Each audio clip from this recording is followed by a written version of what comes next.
ಕಳ್ಳತನ ಆದ್ರೆ ಸಾಮಾನ್ಯವಾಗಿ ಜನರು ಪೊಲೀಸ್ ಠಾಣೆಗೆ ಹೋಗ್ತಾರೆ. ಆದ್ರೆ ಪೊಲೀಸರ ಮನೆಯಲ್ಲೇ ಕಳ್ಳತನ ಆದ್ರೆ ಏನ್ ಮಾಡೋದು ಹೇಳಿ? ಇಲ್ಲೊಂದು ಪೊಲೀಸ್ ಕ್ವಾರ್ಟರ್ಸ್ ನಲ್ಲಿ ಅದೇ ರೀತಿ ಆಗಿದೆ. ನಮಗೆ ರಕ್ಷಣೆ ನೀಡಿ ಅಂತ ಪೊಲೀಸ್ ಕುಟುಂಬಗಳು ಕಾಕಿ ಮೊರೆ ಹೋಗಿವೆ. 2-3 ಕಳ್ಳತನ ಆಗಿದೆ. ಬಿಡಾಡಿ ದನಗಳು ಒಳಗೆ ಬರ್ತಿವೆ. ತಿಂಗಳಿಗೆ ಒಮ್ಮೆಯಾದ್ರೂ ಹಾವು ಕಾಣಿಸಿಕೊಳ್ತಾ ಇವೆ. ಪುಂಡರು ಕಾಂಪೌಂಡ್ ಒಳಗೆ ಬಂದು ಕ್ರಿಕೆಟ್ ಆಡ್ತಿದ್ದಾರೆ.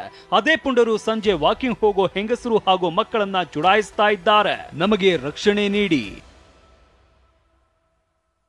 ಹೀಗೆ ಪತ್ರ ಬರೆದು ರಕ್ಷಣೆ ಕೋರಿದವರು ಜನಸಾಮಾನ್ಯರಲ್ಲ, ಪೊಲೀಸ್ ಫ್ಯಾಮಿಲಿಯವರು. ಪೊಲೀಸ್ ಕ್ವಾರ್ಟರ್ಸ್ನಲ್ಲಿ ಕಳ್ಳರ ಕಾಟ. ರಕ್ಷಣೆ ಕೋರಿ ಪತ್ರ ಬರೆದ ಪೊಲೀಸ್ ಸಿಬ್ಬಂದಿ. ಇದು ಕೆಆರ್ ಪುರಂನಲ್ಲಿ ಇರುವ ಪೊಲೀಸ್ ವಸತಿ ಗೃಹ. ಹೊಸದಾಗಿ ಕಟ್ಟಿಸಿದ್ದ ಈ ಕ್ವಾರ್ಟರ್ಸ್ಗೆ ಕಿಡಿಗೇಡಿಗಳ ಕಾಟ ಹೆಚ್ಚಾಗಿದೆಯಂತೆ. ಇದೇ ಕ್ವಾರ್ಟರ್ಸ್ನಲ್ಲಿ ಇರುವ ಪೊಲೀಸರೇ ಪೊಲೀಸ್ ಠಾಣೆಗೆ ಪತ್ರ ಬರೆದಿದ್ದು ರಕ್ಷಣೆ ಕೊಡಿ ಅಂತ ಕೇಳಿಕೊಂಡಿದ್ದಾರೆ.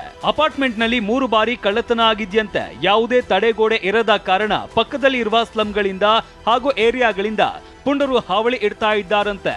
ಅಷ್ಟೇ ಅಲ್ಲದೆ ಹೊರಗಡೆಯಿಂದ ಬರುವ ಪುಂಡರು ಕ್ವಾರ್ಟರ್ಸ್ ಒಳಗೆ ಕ್ರಿಕೆಟ್ ಆಡ್ತಾರಂತೆ. ಕ್ವಾರ್ಟರ್ಸ್ ನಲ್ಲಿ ವಾಕಿಂಗ್ ಮಾಡುವ ವೇಳೆ ಹೆಣ್ಣು ಮಕ್ಕಳನ್ನ ಚುಡಾಯಿಸ್ತಾರಂತೆ. ದನಗಳ ಹಾವಳಿ ಕೂಡ ಹೆಚ್ಚಾಗಿದ್ದು ವಾಹನಗಳನ್ನ ಜಖಂ ಮಾಡಿವಿಯಂತೆ. ಹೀಗೆ ಸಮಸ್ಯೆಗಳ ಪಟ್ಟಿ ಮಾಡಿ ಕೆಆರ್ ಪುರಂ ಠಾಣೆ ಪೊಲೀಸ್ ಇನ್ಸ್ಪೆಕ್ಟರ್ಗೆ ಸಲ್ಲಿಸಿದ್ದಾರೆ. ಆದ್ರೆ ಈ ಬಗ್ಗೆ ನಗರ ಪೊಲೀಸರಿಗೆ ಕೇಳಿದ್ರೆ ವಿಚಾರ ಇನ್ನೂ ನನ್ನ ಗಮನಕ್ಕೆ ಬಂದಿಲ್ಲ, ಪರಿಶೀಲಿಸ್ತೀವಿ ಅಂತ ಹೇಳ್ತಿದ್ದಾರೆ. ನನ್ನ ಗಮನಕ್ಕೆ ಬಂದಿಲ್ಲ, ಕೆಆರ್ ಪುರಂದು ನನ್ನ ಗಮನಕ್ಕೆ ಬಂದಿಲ್ಲ. ಅಲ್ಲಿ ಕಳ್ತನ ಆಗಿದ್ದಾವೆ ಕ್ವಾರ್ಟರ್ಸ್ ಅಲ್ಲಿ ಅಲ್ಲಿ ನನ್ನ ಗಮನಕ್ಕೆ ಬಂದಿಲ್ಲ.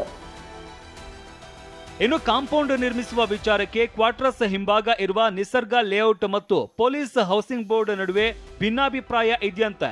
ಪೊಲೀಸ್ ಇಲಾಖೆ ಈ ಬಗ್ಗೆ ಗಮನ ಹರಿಸಿ 9 ಅಡಿ ಎತ್ತರದ ಕಾಂಪೌಂಡ್ ಅಥವಾ ತಂತಿ ಬೇಲಿಯನ್ನಾದರೂ ಹಾಕುವಂತೆ ಮನವಿ ಮಾಡಿದ್ದಾರೆ.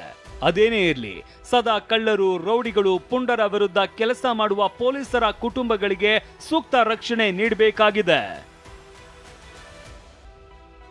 ರಾಚಪ್ಪ ಜಿ ನಾಯಕ್, ಟಿವಿ9 ಬೆಂಗಳೂರು.